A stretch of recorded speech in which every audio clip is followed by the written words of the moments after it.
Let me show you something. I have some change in my hand. I have 4 quarters, $1, 25 cents, 50 cents, 75 cents, and $1. You know, that doesn't buy much anymore, does it? You can sometimes find a vending machine where you could buy a Coke for $1, but usually as I travel around the country, that is not the case anymore. Usually it's $1.50 or $2 now. I'm going to tell you a story about what 4 quarters bought. 4 quarters, $1 bought. There was an Atlanta soda fountain, and this soda fountain was owned by a man by the name of Asa Chandler. He had a drugstore, and he was trying to increase business through this soda fountain. Well, one day he mistakenly mixed a nerve tonic syrup with carbonated water instead of plain water. The result was a drink that has now become known as Coca-Cola. Well, there was a businessman in this town, a businessman by the name of B.N. Thomas. He came into the drugstore to try this new drink, and he felt that there was a future in this drink. There would be a future bottling this drink for home consumption.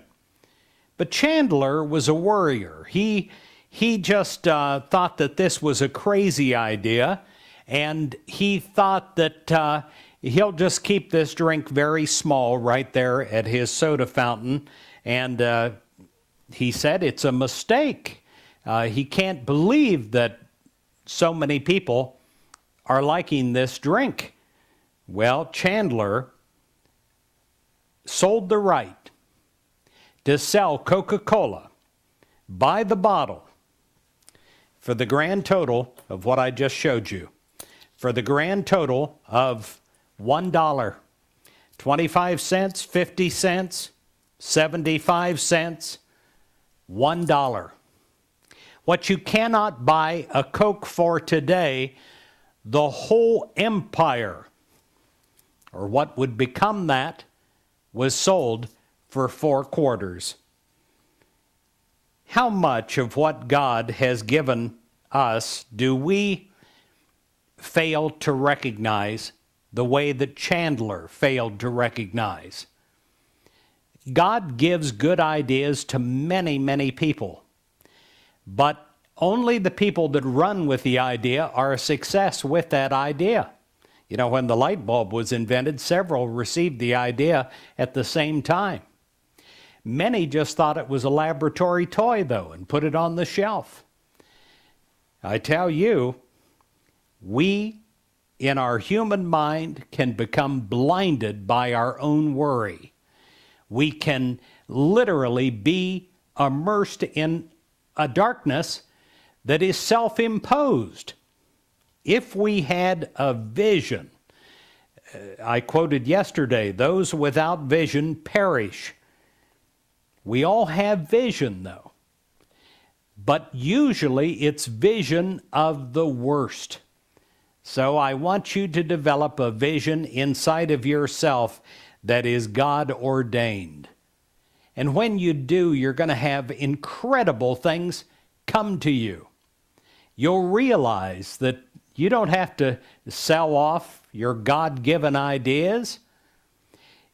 Okay, it was a mistake. Often we do not realize the great ideas that come to us when it's a mistake. But you know, if I look back on my life, some of my greatest successes have been mistakes that I didn't plan. Someone once said, adventure is just bad planning. Well, I'll tell you, sometimes we can overplan from human mind. If we just go with it, sometimes we find in our life that the detours that we didn't expect, that's where the real blessings are. God bless you, dear friend.